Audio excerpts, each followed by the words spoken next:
Hello, wonderful people. Welcome back to my podcast. I'm so glad to have you guys here. Oh, it's been a week. Thank God it's Friday. Thank God, thank God, thank God. I don't know how your week has been, but mine has been, it's like good. Like, not a lot of stuff happened that's like bad, but I'm just feeling like, man. Like, and it's not like a bad man, but just like a man. I don't know if you guys have those weeks as well. But yeah, this week I had to do a really hard thing. I had to call my best friend to tell her that I would not be able to make it to her wedding. Oh my God, I feel awful. I feel bad. I feel like I, and especially since she asked me to be her maid of honor, right? So the thing is, she's been my friend since I was 3 years old. We have not seen each other since we're 9. She lives in Australia. I live in the United States. And we still kept up our friendship. She's one of the people that I grew up with. She's one of the people that I consider my friends, my best friend. And it's funny because like I knew she was gonna get married, but there was not a set date. So in September, she calls me and tells me, "Oh, we set a date. It's gonna be in December," and I got excited. I really got excited. I'm like, okay, she's getting married. I'm happy. After 3 years of them being together, they're finally gonna tie the knot. I'm happy and everything. And I said yes. And I did not think about the logistics. I did not really think about where I was. Like, okay, September. She told me maybe mid-September, October. I had a trip for my birthday. November, I have a conference in DC that I'm going to attend. And then like I sort of knew something was going to happen in December, but I wasn't sure. It wasn't not confirmed. Like I just had like a feeling, But because of my track records, which things just not working out my way, that feeling was not very concrete. So I said yes to her.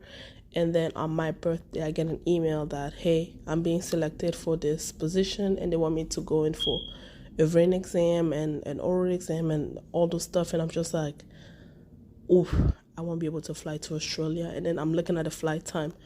Oh my God, some of the flight time had literally 47 hours. Why?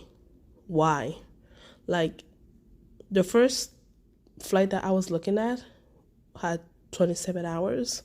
Like that I can do, right? But 47, it was just like, it felt like the flight time kept on increasing and it would just not make logical sense. Even though if I say I will go to one wedding, I will not be able to come back on time and have the mental capacity of going in for my test because it was literally happening on the same week.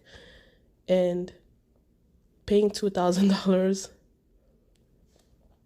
to just like, and this is weird because like, even though I'm talking about it now, like I'm still feeling like I should go. I'm still looking at the flight tickets. I'm still looking at the flights and I'm still like, ooh, Like I did save up my flight money specifically for that. So I still have the money to like pay for it. But logistically, it just won't make sense. And it's weird. It feels weird, right? It feels weird because this is your best friend. And I've been calling and texting her. I haven't heard anything from her in a couple of days, and whenever I call, she like we don't really have concrete conversations, and sometimes she doesn't pick up and she doesn't call back. So I had to leave her a voice note, and I know that it crushed her, and I feel super bad, but it was just like, whew. So I'm feeling it. It was so not a light decision, and I'm the type of person who believes like in karma. Even if I don't do something bad, I just feel like if you have an event and she decides not to show up, you cannot be mad at her because you did this to her. And even though I did not do it intentionally, I still kind of feel it. I don't know if you guys are those type of people. It's like you did not do it intentionally, but you still like feel it. You feel like, ooh, like she gets a pass at a lot of stuff now, But I hope that I will hear from her. I still want her to include me. Let's hope that she will. I haven't heard anything from her, so we shall see. And this will lead me to the topic of today. Sorry for that rant. I just needed to rant. Now that I let it out, I feel a little bit better. So thank you for that. The topic of today will be la dot, right? In French, we call it la dot. in English, the dowry. Because I had to explain to my hairdresser recently why Africans do the dowry, because she was telling me, yeah, they don't do that. And then when I was explaining, like, because when she heard about like the monetary part, she was kind of like turned off, and here's the thing, right? This is one of the two reasons why I never wanted to do the dowry thing, right? And I was so against it. One of the two reasons, one of it being like giving the man a power to say that he bought me, because men do say that when they pay your dowry, so they'll be like, yeah, I gave even more. So it has become a very pompous thing. And second is because the dowry is supposed to be received by your father, and I don't feel like my father should have my dowry. But before we get there, let's go back to the beginning. What is the dowry? So, traditionally, African weddings, and I think some cultures also have this, right? Weddings are supposed to be between two families. Two people have met, they have fallen in love, they go to their family. So what happens is a man will send a letter through the girlfriend to the girl's family, asking for a date to come present himself. And the family reads the letter, and usually he leaves like a little, like, $100, for like, the right away, right? And usually he comes with his family, introduce himself, and tell them, like, and then the family respond, of course, they give him a date. And then the family comes, the groom's family comes and say, we are here to ask for your daughter her hand in marriage and everything. And the father asked the daughter, do you accept? She said, yes. Do you know this man? Are you sure it's him? They're like, yeah, blah, blah, blah, blah. And then they're like, okay, we're going to give you a letter back. So they will send it. So the bride's family will send a letter. Like, there's a slight variation on how different African groups do it, but it sort of follows the same rule. The family, the bride family will send back a letter saying that, they'll send a letter to the bride for the husband, giving them the list of things that they would like in order for the man to marry their daughter, which is the dowry. Now, traditionally, the dowry is supposed to symbolize a family unification, because in African culture, like, you don't marry the man, you marry into a family, right? The man marries your family. They will call your mother, mother. They will call your father, father, right? So it's two families who have agreed to unite, right? So that's why it is like you're bringing a gift, right? You're bringing a gift to your new family, sort of thing. But the second reason why we do the dowry is for the man to show that he is capable to take care of the woman. So when the father is like, drafting his list, the stuff that he's asking is like, I took care of my daughter for education, for this, for that, blah, blah, blah. I raised a good person. I raised blah, blah. Some people, include virginity in it, but, that's so old school. I raised a good kid and blah, she's educated, so, and it's funny because, like, my mom was like, stop getting degrees because, we don't know how much he might want to pay. But, yeah, so when he drafts his list, it is supposed to symbolize, like, you are thanking me for the woman that we are giving you. And also, it's supposed to symbolize that you are capable enough to take care of our daughter. Because in my house, she was drinking milk. In my house, she was eating good. In my house, she was doing this, she was doing that. So she should be able to still have the same lifestyle, and more, not less, and more than what I was able to provide.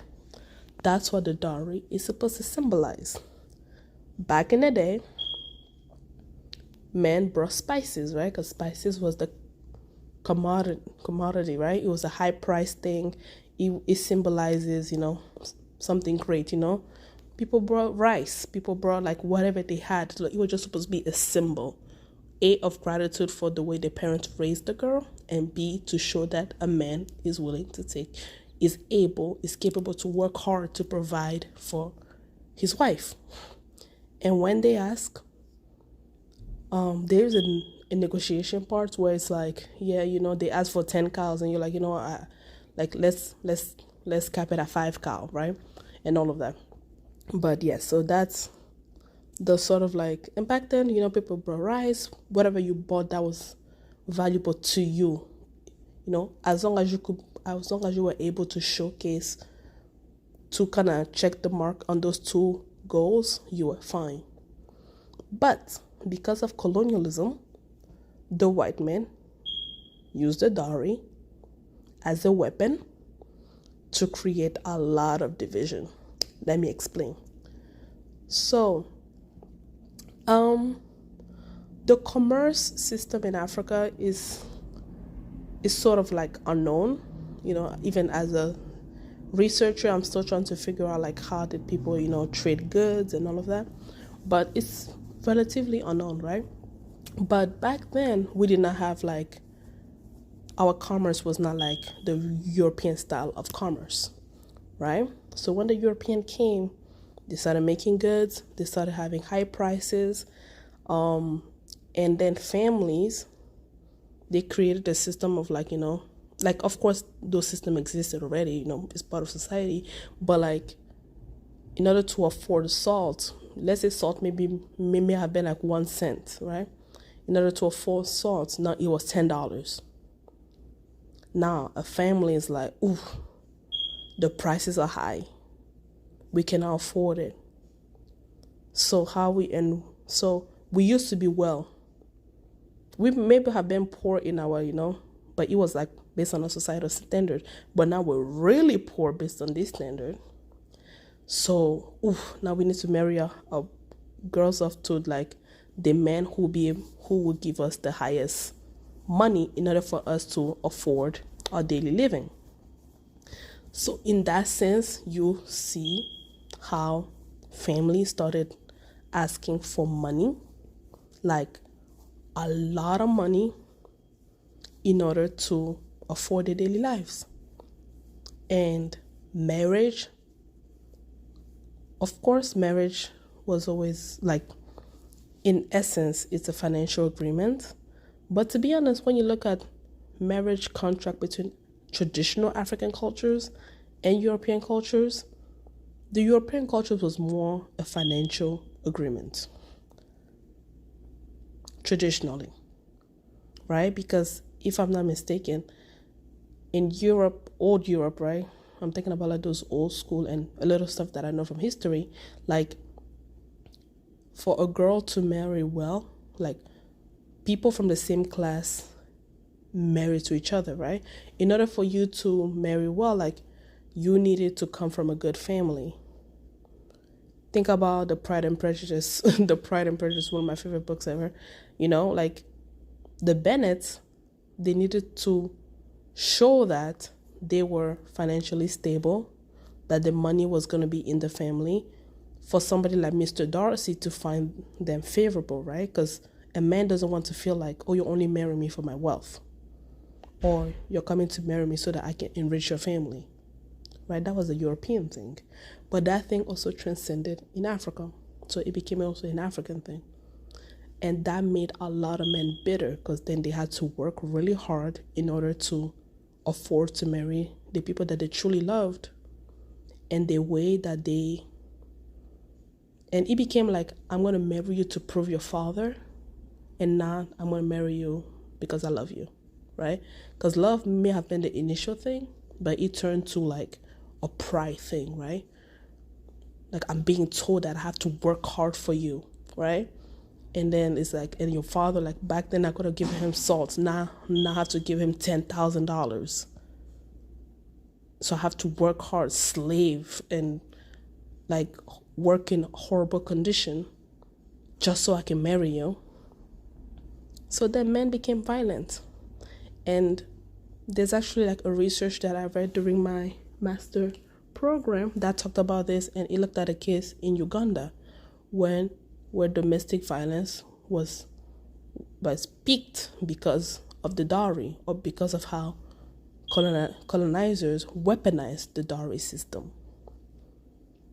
But in its essence, it is not supposed to be about getting $10,000 and becoming rich off of your daughter. It is not supposed to be about that. And I think that mentality has continued until today, where it's like, because of social media too, you want to kind of show off, like, yes, I was able to afford my wife dowry price. I even gave more. They asked me for 10,000, I gave them 20,000. And I think it's ridiculous for any family to ask for $10,000. Like, you are not marrying off your kid, you're selling your kid. At that point, I just feel like you're selling your kid. You're selling your kid. And I don't think somebody else should pay for what you should, like, as a parent, it is your obligation to take care of your child. It is your obligation to raise a good civil servant, a human being. So I don't think somebody should pay for your work like that. But showing an appreciation, there are thousands of ways of showing an appreciation. And a good man will show his appreciation for the woman that you were able to raise. So I was always like against the monetary part. And I think for me, I've always been against it because I was been against it because I don't want my father to get it. Because traditionally, it is the father that gets it, right? Because he was the one that financially were able to provide, put a roof over your head, blah, blah, blah, blah, blah, blah. So I don't really like that idea. But I think our cultural weddings are good. Because the religious wedding and the civil wedding are not innate in African culture, right? They're not. Yes, of course, back in the day, like the chief of the village, the fumu, we call them fumu, the chief of the village, you needed to alert him, blah, blah, blah, blah. His presence in the ceremony was, impactful. But it wasn't like, the contract of signing, blah, like, signing papers and all that. Because, Africans, we don't get divorced. We die. Even if you're unhappy, you die in that marriage. You die there, damn it. You told your family took the money, they won't be able to pay it back. Bitch, you're gonna die in that marriage. So yeah. But now, even in Congo, people do 3 weddings. They do the cultural wedding, where the dowry is given and both family have agreed and they have a party. That's the wedding that is important in our culture. Like, it's important, right? The civil wedding is seen as because we live under, like, European institutions, right? You want to be legalized in case you get a divorce. On the few occasions you get lucky to get a divorce. But even in the civil wedding, the public servant who's officiating your marriage will ask, did the two family agree? Did the father receive his dowry? Did the mother receive her list? And if the answer is no, the civil wedding cannot take place.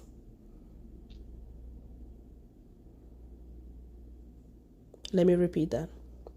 In the civil marriage in the Congo, they ask if the dowry has been paid, if everyone has gone, like your families, your elders have gone what they needed to get.